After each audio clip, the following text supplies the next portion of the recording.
Hi, I'm Jimmy. In this video, we're going to look at oil and the crazy jump in volatility in oil prices we've seen over the past week or so. We're specifically going to pay attention to how the jump in oil prices affects oil stocks and whether or not these oil stocks are a good investment at this point in time. Now, it's interesting to me from an investing in oil companies perspective is that we can see in this chart here that oil's jumped about 60% since the start of the year. But when we add XLE to this chart, well, we can see that that chart is up less than 30%. So it's up less than half. Now, if we're curious, when we jump over to the Investors Grow website, well, when we plug in an ETF there, we can see what the largest holdings are for that particular ETF.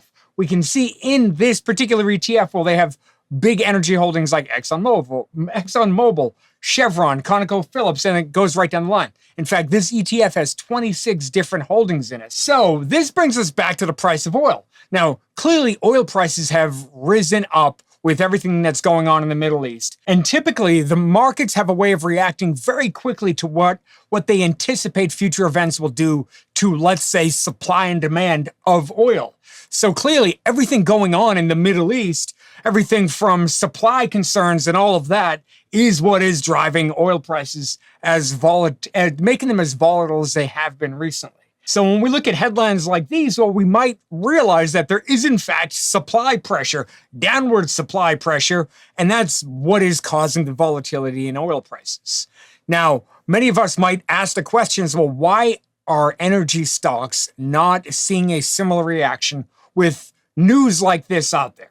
Now, with this question in mind, let's slide over and look at how different oil companies react when oil prices go up. Now, I'm just going with oil for now, but the same is true oil and gas. So essentially, there's three different industries that oil and gas companies operate in: upstream, midstream, and downstream. Upstream companies are the companies that pull oil and gas out of the ground. Midstream companies are the companies that store it or ship it. They move it.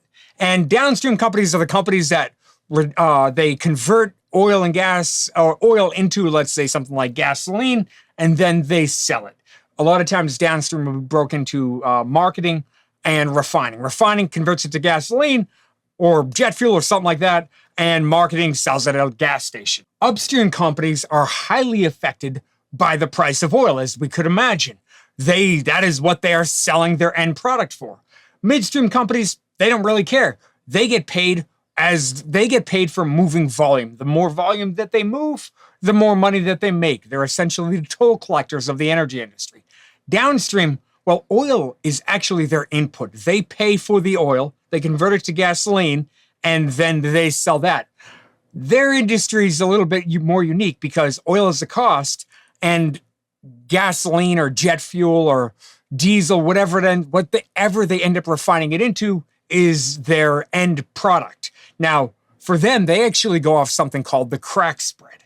So the crack spread measures the difference between what it costs for oil and what they are selling, let's say, the gasoline for. They make that spread. The higher that goes, this is a chart of that, the higher that goes, the more money that they make. As you can see here, the crack spread's actually up a whole bunch. So if we are interested, this could be an interesting industry to analyze. Refiners could be an interesting group of companies to analyze.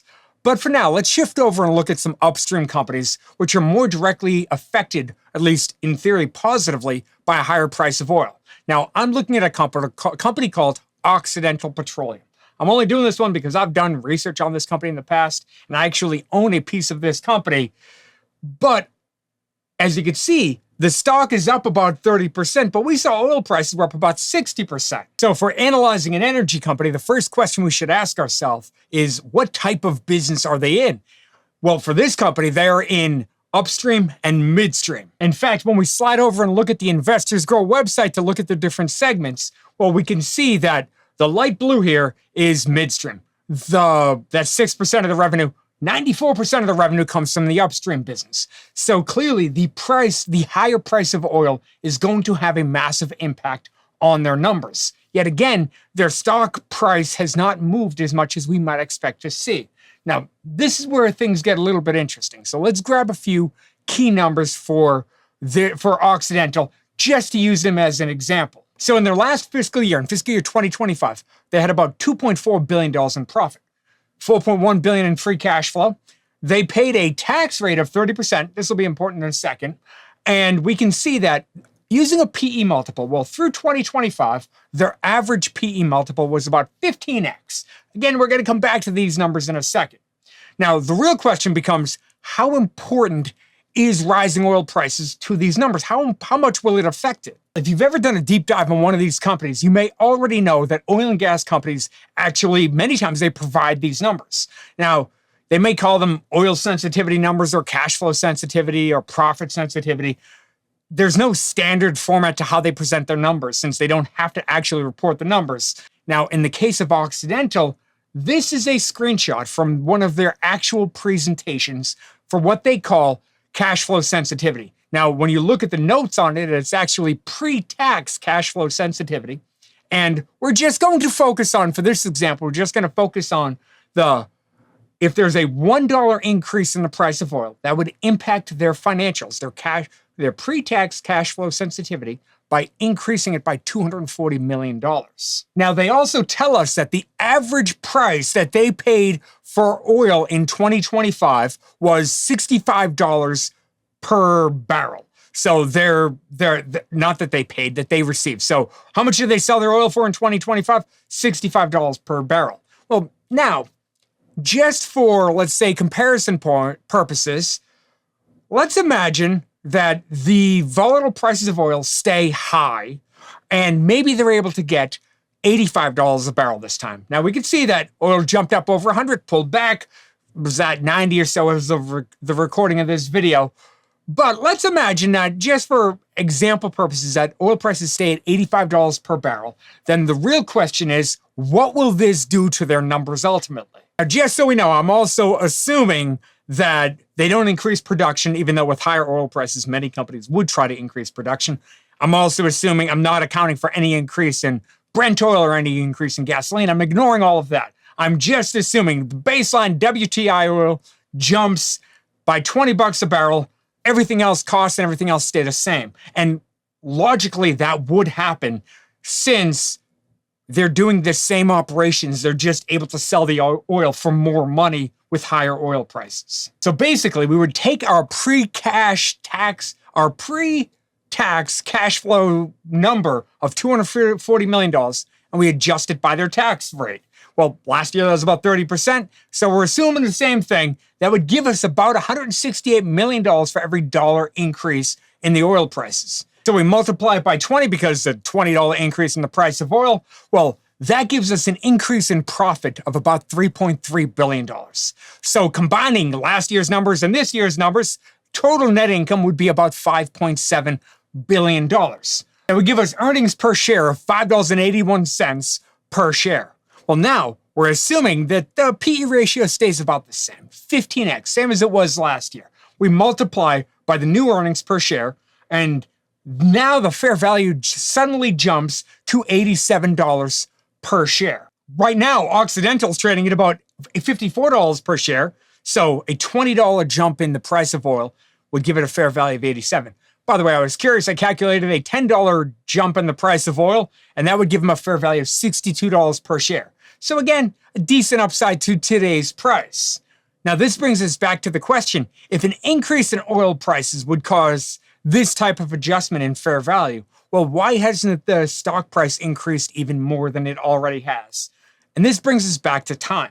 So if oil prices jumped to $100 a barrel and then stayed there for 2 days and then pulled right back down to $65 a barrel, well, in theory, the company, assuming they don't do any hedging or anything like that, well, they would end up with 2 days worth of production at $100 a barrel. Everything else would get sold back at $65 a barrel. So the longer oil and gas prices stay higher, the more that it has an impact on these types of companies. Now, ultimately, what would happen is if oil and prices, even if they stay volatile between, let's say, $80 and $100 a barrel, and it just kind of bounces in that range over the next few months, I would expect to see a gradual increase in the price of Occidental going up and down, but gradually on average drifting higher over the coming months as analysts get more clarity around what their sales prices actually are. Now, of course, the company could hedge, they could do other things to try to increase profitability, but if you do own any oil and gas companies and you run into this situation where you see big jumps in oil and gas prices, the reason I wanted to make this video is I simply wanted to point out that a lot of times there could be a delay to oil stocks reacting as you might think that they will react. Generally, give it time. It'll get there, but it could take a little while because they have to have time to be able to sell their product at the higher prices. Now, if you want to sign up to get access to the Investors Grow website where we try to make it quick and easy to analyze companies, I will leave a link right here, link in the description below. And thank you so much for sticking with me all the way to the end of the video. I really do appreciate it. Thank you, and I'll see you in the next video.